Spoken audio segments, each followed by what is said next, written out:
Welcome back to Lightstand Entertainment. This is Deviant D. How you doing? Haven't had a chance to talk about Rogue Motherfucking One yet. I was kind of depressed about Carrie Fisher passing away, Princess Leia herself. And just yesterday, really sad, her mother, Debbie Reynolds, passed away. Very sad. That's why I haven't gotten up to doing one on Rogue One. Rogue One, a Star Wars story. For those of you who don't know, which I doubt is many of you, but basically this is the first Star Wars movie that isn't episode numbered. It's not a part of the grand saga, so to speak. It's an offshoot, spin-off, whatever you want to call it. But the nice thing about it is it nestles very nicely in front of the original Star Wars, or A New Hope if you want to call it. But it's still Star Wars, 77 Star Wars. Really like the movie, but before I dive into it, I'll say I know a lot of people weren't too terribly impressed with The Force Awakens, which came out last year, Episode 7 that J.J. Abrams made. A lot of people just felt, it was okay. Kind of reminded me of another movie that came out in 77 called Star Wars. I've heard all the complaints. Me personally, saw it opening day, really liked it, because honestly, all I wanted going into Star Wars The Force Awakens is I wanted something that was better than the prequels, and that's what I got, so I was happy with that. Saw it again in the theater, saw it twice in the theater. Still was good, but those cracks were showing, and since it's come out on home media, I've watched it, I think, 2 or 3 times, and I'll be honest, I popped it in again a couple weeks ago to kind of prep myself for Rogue One, and I found myself skipping a few chapters here and there. Watched the Deviant D cut of The Force Awakens, so to speak. Cut a lot of the stuff with Rey on Jakku and stuff like that. Anyway, so I can see why a lot of people were curious if they were going to like Rogue One because they didn't like The Force Awakens much. Well, I gotta say, if you didn't like The Force Awakens, this new movie, this is going to be your cup of tea. You're going to like this a lot more, I think. It's the first Star Wars movie that, to me, doesn't necessarily feel like it was made for kids. It was made to continue the story, obviously, but it provided quite a bit of fan service, but it was never overbearing or felt crammed in. The fan service that was there felt justified. I've only seen it once in the theater thus far. I want to go back and see it again on the big screen one more time before it leaves. I remember saying to the person I saw it with the first time, first thing out of my mouth was, well, I think I liked it better than The Force Awakens. Weird comparison to make, but it's the one I made. And it was, the more I thought about it the next day, the more I realized I really like this movie. Got a little bit slow in the middle there, but the third act, the last 45 minutes of this movie, is all the shit I wanted to see in a new Star Wars movie that I didn't get in The Force Awakens, never got in the prequels. I finally got it here. The last third of this movie, you have to see it on a big screen. I mean, we get a star battle, we get a badass land battle. I mean, it's awesome. Few of the things I liked about the movie, and I'm going to go into spoilers here, so if you haven't seen the movie, I don't think you would be watching this yet, but if you are watching this and you haven't seen the movie, stop it now. Go see the movie and come back and watch this. Anyway, I'll just give you a few spoilers and then that's it. One of the things I really liked was Darth Vader. I haven't seen a new Darth Vader since Revenge of the Sith, and Revenge of the Sith doesn't count. We forget that happened.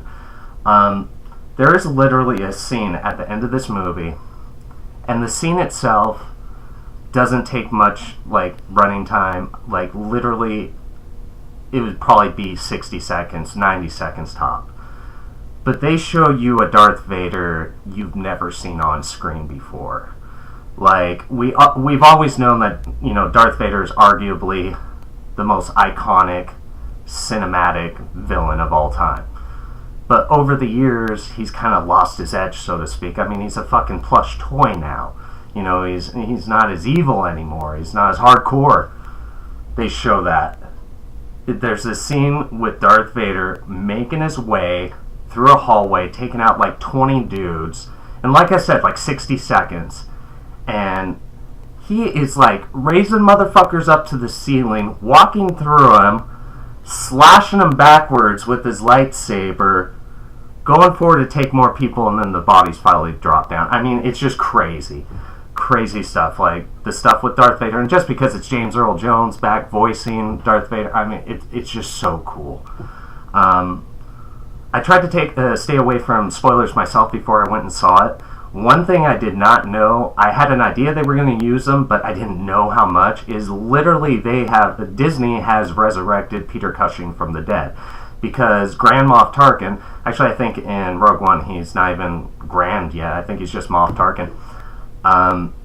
He is in the movie and he plays a very important part, and I honestly think that he has more on-screen time in Rogue One than like alive and well Peter Cushing did in 77 in the original Star Wars. He's in a lot, and I'll just say the CGI, it's come a long way. I thought he looked pretty fucking good, and whoever they got to do his voice, excellent job. There's this one part where Moff Tarkin says, "You may file when ready," you know, the classic line from the original Star Wars. I'm like, okay, I think that's actually Peter Cushing's, and they just threw it in again. But the other scenes, whoever this dude was, bravo, excellent job. Yeah, this is like arguably the most war-centered flick of the Star Wars films. I mean, they're called Star Wars, and especially over the last few, we haven't seen much of the wars. Well, this one shows it to you. Yeah, it's amazing. I really like it a lot. Like I said, the last 40 minutes, that is the reason you pay. I know it's a lot to go to movies now. That's why you pay to go see this on a big screen. I forget the name of the planet the last fight takes on, but there's a shield surrounding it during the last part of the movie. There's just this little hole they have to get through to get the signals out about the Death Star plans, because that's what this movie is about. A band, like, think of like the Dirty Dozen in the Star Wars universe going to steal the plans for the original Death Star. There's just this one scene where during the Star Battle, I forget the character's name, he looks a lot like Admiral Akbar, but it's not him. One of the Star Destroyers above the planet like loses power or whatnot, and he says something like, "Get me a Hammerhead Cadillac," or something like that, and you don't know what the hell it is. Then you see this like ship, it's like a bumper car ship, comes and fucking bumps the Star Destroyer into another Star Destroyer, which crashes the Star Destroyer into the shield generator. Fucking awesome. Like, that put a huge smile on my face. Like I said, the last 40 minutes of this movie, I'm going to rewatch so much. It's so good. Is it a perfect film? No, it's not. It's like any other Star Wars films. You look too hard, you're going to find things that just don't work. If I had one major criticism, and please, like, I wish people would get back to me that if they think I'm wrong. I brought up a few points to other people, and they agree with me. Like I said, it's a group of people going to get the plans for the Death Star. But obviously, the lead character, played by Felicity Jones, she's the girl you see in all the trailers, Jyn Erso. Jyn Erso is the lead character of this film. My problem with her is, if you look back at all the beats of the movie, she literally could not have been there, and everything would have happened the same way. Basically, as far as I'm concerned, her character, yeah. Like, if you look at the movie, like, specific beats of the movie, it's like, well, blah, blah, blah could have been here, or, you know, this other character was there and got the information, you know, as well as her. Yes, I'm thinking back to it, and she honestly wasn't that important of a character. So, there's that. But anyway, go see the movie. I'm really curious if we're going to get a different cut when it comes out on Blue, because if you look at all the trailers, we got 3 trailers before this movie came out. So much footage that was in the trailers is not in the movie. Like in the last trailer, there was a great shot where Jyn's obviously running on this plank when she's uploading, the files. And like in the trailer, you see her, she's running along, and this, TIE fighter flies up, and it was like just such a cool shot because you hardly ever see shots of TIE fighters like really in close. Yeah, that's not in the movie. The very first trailer for Rogue One, where it has Forrest Whitaker, giving that long speech. What will you become? Yeah, that whole speech, not in the movie. I mean, there's so much stuff. Just that classic shot that got us all excited in the first trailer, where it shows the guy running out with his gun, and it pans over, and it's all the troops running up, and it just looks up, and there's the AT-AT.